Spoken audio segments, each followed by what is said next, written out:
দর্শক স্বাগত জানাচ্ছি ঢাকা জার্নালের নিয়মিত আয়োজন চায়ের কাপে নির্বাচনী ঝড়ে। আজ আমরা রয়েছি ঢাকা ৮ আসনে। এখানে মির্জা আব্বাস, নাসিরউদ্দিন পাটোয়ারি এবং মেঘনা আলম সহ আরও কয়েকজন প্রার্থী প্রতিদ্বন্দ্বিতা করছেন। তবে নির্বাচন যেহেতু সামনে চলে এসেছে, কি ভাবছেন এখানকার জনগণ? আমরা একটু চায়ের কাপেই খেতে খেতে একটু শুনতে চাই, আপনার থেকে একটু শুনতে চাই। একটু বলবেন কেমন প্রত্যাশা করছেন এই নির্বাচনটি আসলে অনেকদিন পর হচ্ছে, কি বলতে চান? আমার জীবনে প্রথম নির্বাচন। আমার বিগত 50 বছর রানিং আমার বয়স চলতেছে, কিন্তু এখন কথা হলো আমরা সৎ যোগ্য যিনি তাকে ভোট দিব। আমি সর্বশেষ বলি ধানের শীষে ভোট দিব। এক একজনের কথা এক এক রকম। আপনি একটু বলবেন আসলে এই যে নির্বাচনী যে ডামাডোল এসেছে, কেমন প্রতিনিধি হওয়া উচিত, দেশটাকে কেমন আরো সামনের দিকে এগিয়ে নেওয়া উচিত বলে আপনি মনে করেন? আমি চাই দেশটাকে যেন ভালোভাবে পরিচালনা করুক, এরকম প্রার্থীটা চাই আমরা, ঠিক আছে? যে আর ঢাকা যে ৮-এর প্রার্থী যেন সৎ যোগ্য লোককে যেন ভোটটা দেয় জনগণ, এটা চাই আমি। পবন দাস বাউলের একটা গান শুনছিলাম যে গেল রসাতল। এই গেল রসাতলটা সামনে, এটা নির্বাচনের পরেই বোঝা যাবে যদি অন্য কিছু হয়। আর যদি বিএনপিকে দেওয়া হয় তাহলে হয়তো কবিতা মুখস্থ আছে, লিখতে ভালো হবে। আর নতুন করে কবিতা মুখস্থ করে লিখতে গেলে পরে লেখাটা ভালো হয় না। এটা আপনাকে না, জনগণকেও বুঝতে হবে, জনগণ এটা বোঝে।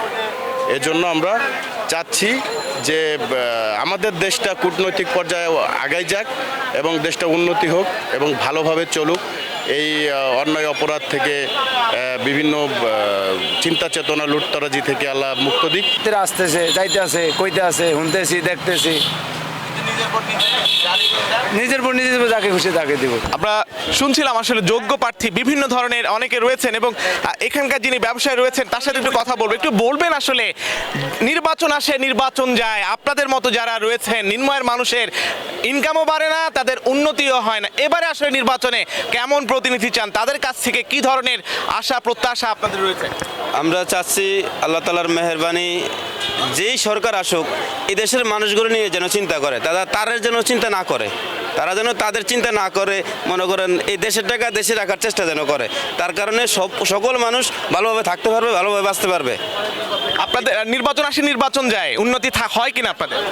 আমরা তো এই চলতে আছি যেভাবে, এভাবেই চলতে আছি, আমাদের তো কোনো উন্নতি হচ্ছেই না। ঢাকা এই এলাকায় এই আসনে কি কি প্রধান সমস্যা রয়েছে? এখন সমস্যা তো অনেকগুলাই, কয়টার কথা বলবো। দর্শক আমরা জানি আসলে ঢাকা ৮ আসনে চাঁদাবাজি থেকে শুরু করে মাদক এবং নানান ধরনের জিম্মি দশার কথা অনেকে বিভিন্ন গণমাধ্যমে ফুটে এসেছে। একজন মুরব্বীর সাথে কথা বলার চেষ্টা করব।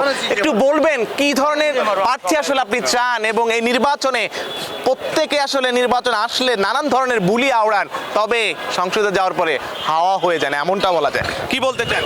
আমি তো ঢাকার লোক না, ঢাকার বাইরের লোক। আমি চাই একজন কৃষক বান্ধব মনোনীত প্রার্থী, সে যেন জয়ী হয়। আর যেই আসে সেই পরে হয়ে যায় চোর যেন কেউ না আসে। ধন্যবাদ। এক একজনের এক এক ধরনের কথা। এই যে নির্বাচনী যে আসন ঢাকা ৮ আসন, এই আসনে চায়ের কাপে যে নির্বাচনী ঝড়, সেই নির্বাচনী ঝড় কিন্তু একেবারেই সর্বশেষ 12ই ফেব্রুয়ারি নির্বাচনের মাধ্যমে আসলে তাদের যে প্রতিনিধি, সে প্রতিনিধি বাছাই করে নেবেন। আশিক আরেফিন, ঢাকা জার্নাল।